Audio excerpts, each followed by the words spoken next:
کہاں کہاں کس کس حال کے اندر اللہ کے مقبول بندوں نے دعا کی۔ آپ نہیں جانتے حضرت یونس علیہ الصلوۃ والتسلیم نے کہاں دعا کی، اور دنیا کو بتا دیا تم کہیں بھی رہ کر اپنے رب سے دعا کرو، رب تمہاری دعاؤں کو قبول فرما لیتا ہے۔ آپ اندازہ لگائیں حضرت یونس علیہ السلام کے بارے میں قرآن کہتا ہے وَنَادَى فِي الظُّلُمَاتِ، اللہ اکبر، کہاں سے انہوں نے دعا کی؟ ظلمات، تاریکیوں میں۔ تاریکیوں میں، تاریکیوں سے کیا مراد؟ تاریکی سے دریا کی تاریک، اندھیرا، رات کا وقت، اور ساتھ ہی ساتھ مچھلی کے پیٹ کا اندھیرا۔ مچھلی کے پیٹ میں حضرت یونس علیہ السلام نے رہ کر کے اللہ کی بارگاہ میں جب دعا کی لا الہ الا انت سبحانک انی کنت من الظالمین، پروردگار جل جلالہ نے فوراً ان کو نجات عطا فرما دی اور فرمایا فاستجبنا لہ ونجیناہ من الغم وَكَذَلِكَ نُنْجِي الْمُؤْمِنِينَ۔ یہاں سے یہ بات سمجھ میں آئی اے رسول اعظم صلی اللہ تعالی علیہ وسلم کے پیارے دیوانوں، دعا بہت بڑا ہتھیار ہے۔ آپ ذرا سوچیں، بارش نہیں ہو رہی، نماز استسقاء کے بعد دعا کرو۔ آپ اندازہ لگائیں قرآن مقدس کے اندر جا بجا آپ کو ملے گا۔ آپ اصحاب کہف کے واقعے کو اٹھا کر کے دیکھ لیں، 300 سال تک غاروں میں سوئے ہوئے اصحاب کہف جس غار کے اندر تھے، اس غار پر اس وقت کے بادشاہ نے کیا کیا تھا؟ وہاں پر دیوار چننے کے لیے کہہ دیا تھا۔ اللہ اللہ، 300 سال تک جس غار کے اندر اصحاب کہف رہے، وہاں پر انہوں نے دعا کی ربنا آتنا من لدنک رحمہ وہیئ لنا من امرنا رشدا۔ اللہ تعالیٰ نے اس غار سے نکلنے کا انہیں راستہ عطا فرما دیا۔ یہاں سے یہ بات سمجھ میں آئی، تم کہیں بھی دنیا میں رہو، کسی مصیبت میں رہو، کسی تکلیف میں رہو، کسی پریشانی میں رہو، اپنے رب کی بارگاہ میں دعا کیا کرو۔ وہ دعا کو سنتا ہے، وہ دعا کو قبول کرتا ہے، وہ دعا کا جواب دیتا ہے، وہ دعا کے بس کے اندر تمہاری مصیبتوں کو ٹال دیتا ہے۔ یہاں تک فرمایا گیا کہ دعا تقدیر بھی بدل دیتی ہے۔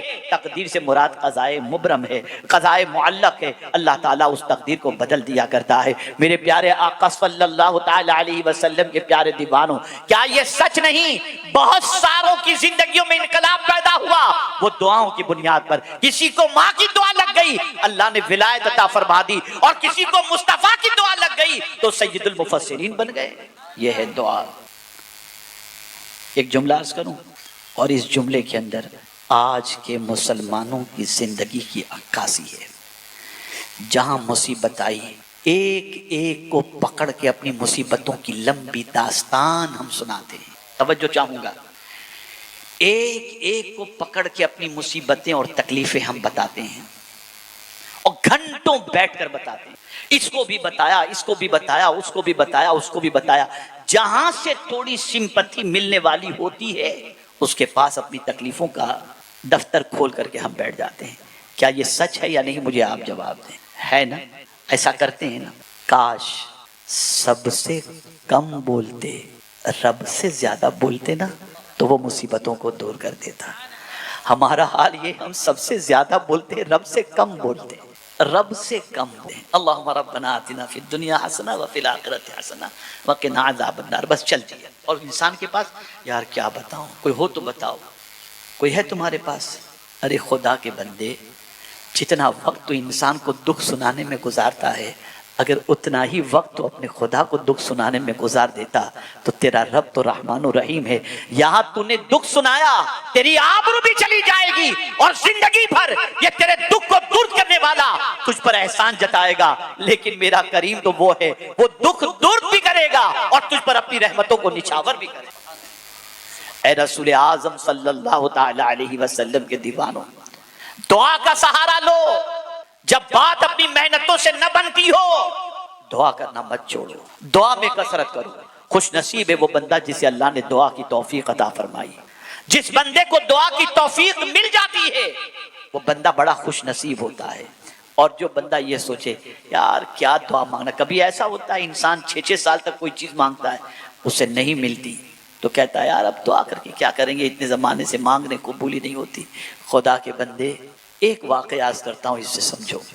پہلے کے زمانے میں بزرگ بھی ایسے ہوا کرتے تھے کہ ان کے مرید بھی ولایت کے مقام پر فائز ہوتے۔ ایک پیر صاحب، توجہ چاہوں، ایک پیر صاحب اپنے مرید کے ساتھ سفر پر روانہ ہوئے، کسی دریا کے کنارے پر تشریف فرما تھے۔ بزرگ نے دعا کے لیے ہاتھ اٹھایا، بہت گڑ گڑا کے دعا کر رہے تھے، غیب سے آواز آتی ہے میرے بندے میں تیری دعا کیسے قبول کروں؟ اتنا سننا تھا تو مرید بھی اتنا پہنچا ہوا تھا کہ یہ آواز مرید نے بھی سن لی جو پیر صاحب کی دعا پر غیب سے آئی تھی۔ تو برجستہ اپنے پیر سے کہتا ہے حضور جب دعا اللہ قبول ہی نہیں کرنے والا تو کر کے کیا فائدہ؟ اب پیر صاحب کا جواب سنو، ارشاد فرماتے ہیں بیٹے کوئی اور خدا ہو تو بتا جس سے میں مانگوں، کوئی اور خدا ہو تو بتا۔ کہا نہیں خدا تو ایک ہی ہے۔ کہا پھر اس کا جواب کیا ہم کو دیکھنا، ہمارا کام اس سے مانگنا ہے۔ اللہ کو یہ ادا پسند آ گئی، اسی وقت جواب آیا بندے آج کے بعد تو جس کے لیے دعا کرے گا تیری دعا ہم قبول کر لیا کریں۔ ہاں مایوس مت ہو، مایوس کی وادیوں سے نکلو، مانگو، رات کی تاریکی میں مانگو، دن کے اجالے میں مانگو۔ دعا مانگنے کے اندر بخیلی نہ کرو۔ خدا کی قسم مسجدوں کے اندر ہم جب اپنی عوام کو دیکھتے ہیں تو عقل دنگ رہ جاتی ہے۔ دعا کر رہے ہیں، آسمان کو دیکھ رہے ہیں، پنکھے کو دیکھ رہے ہیں، ہاتھ گھمایا چلتے بن گئے، یہ دعا کا طریقہ کیا ایسے رب سے مانگا جاتا ہے؟ آئیے میں آپ کو بتاؤں کیسے رب سے مانگا جائے۔ قرآن نے کیا طریقہ بتایا رب سے مانگنے کا؟ قرآن کہتا ہے ادعوا ربکم تضرعا وخفیا انہ لا یحب المعتدین۔ اللہ فرماتا ہے تم اپنے رب سے گریہ زاری کرتے ہوئے مانگو، روتے ہوئے مانگو، آہستہ مانگو، حد سے گزرو نہیں۔ اپنے رب سے گریہ زاری کرتے ہوئے مانگو۔ کیا کبھی اپنے گھر کے اندر اپنے بچوں کو تم نے دیکھا نہیں کہ جس بچے کو ضرورت ہوتی ہے پیار سے مانگنے پر ہم بچے کو کوئی چیز نہیں دیتے، لیکن بچہ جب رونا شروع کر دیتا ہے تو ہماری رحمت انڈل پڑتی ہے، امٹ پڑتی ہے، اور ہم بچے سے کہتے ہیں اچھا بیٹا چپ ہو جا، تجھے کیا چاہیے بتا، ہم اس کی جھولی بھر دیتے ہیں۔ ارے ایک بچہ روئے تو باپ آنسو نہیں دیکھ سکتا، ایک بندہ روئے تو خدا اس کے آنسو کو کیسے دیکھ سکتا ہے؟ وہ تو رحمان الرحیم ہے۔ مانگو آہوزاری کے ساتھ، مانگو گریہ زاری کے ساتھ، مانگو گڑ گڑا کر کے مانگو۔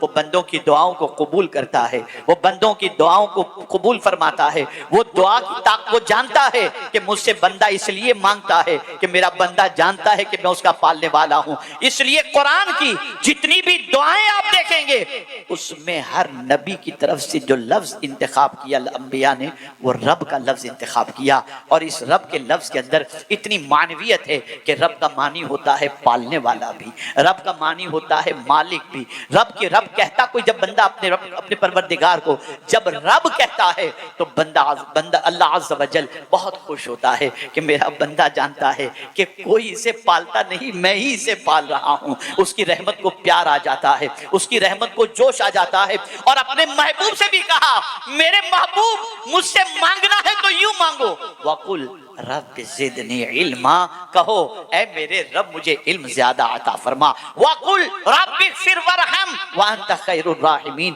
کہو میرے محبوب اے میرے پالنہار حقیقی مغفرت فرما، سارے مہربانوں میں سے تو سب سے زیادہ مہربانی کرنے والا ہے۔ اے رسول اعظم صلی اللہ تعالی علیہ وسلم کے دیوانوں، رات کی تاریکی کے اندر جب ساری کائنات محو خواب ہو اور آپ اگر مصلی بچھا کر رو رو کر اپنے رب کی بارگاہ میں التجائیں کریں گے وہ رد نہیں فرمائے گا، وہ آپ کی دعاؤں کو قبول فرمائے گا۔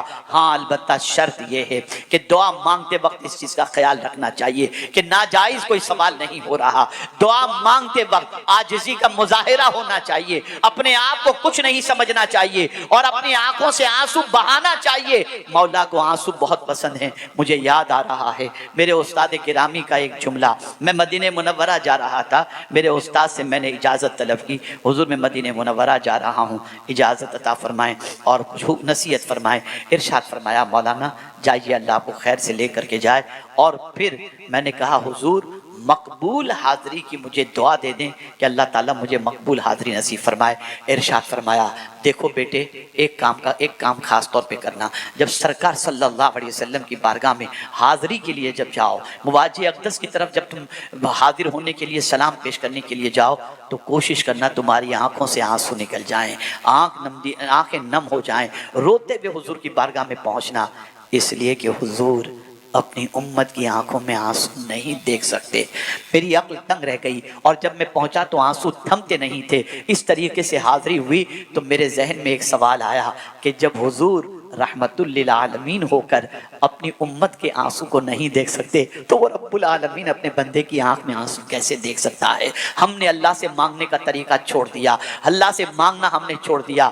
آپ کہیں یہ نہ سوچیں کہ میں اولیاء کرام کے توسل سے مانگنے کا قائل نہیں یا رسول اعظم کے توسل سے مانگنے کا قائل نہیں، بالکل مانگیں، لیکن ایک بات کا خاص طور پر خیال رکھیں، اپنے رب سے مانگنے کی عادت بنائیں، اپنے رب سے دست سوال رب کی بارگاہ کے اندر دست سوال دراز فرمائیں، یہاں تک کہ سرکار صلی اللہ علیہ وسلم نے کسی سے نہ مانگنے پر جنت کی بشارت بھی عطا فرمائی۔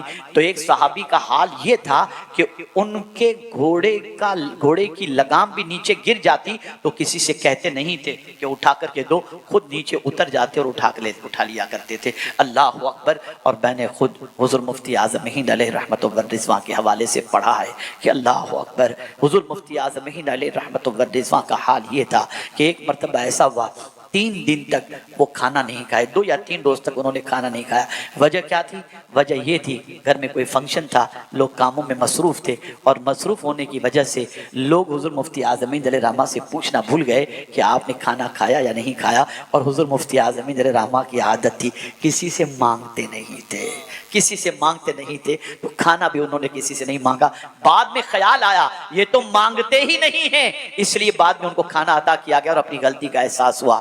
یاد رکھیں میرے پیارے آقا صلی اللہ تعالی علیہ وسلم کے پیارے دیوانوں، اللہ عز و جل سے مانگنے کی عادت رکھو۔ تو ایک طریقہ تو یہ بتایا گیا، ادعوا ربکم تضرعا وخفیا، اپنے رب سے آہوزاری کے ساتھ مانگو، آہستہ سے مانگو، اور اسی کے ساتھ قرآن میں ایک دوسرے مقام پر فرمایا وَلِلَّهِ الْأَسْمَاءُ الْحُسْنَى فَادْعُوهُ بِهَا۔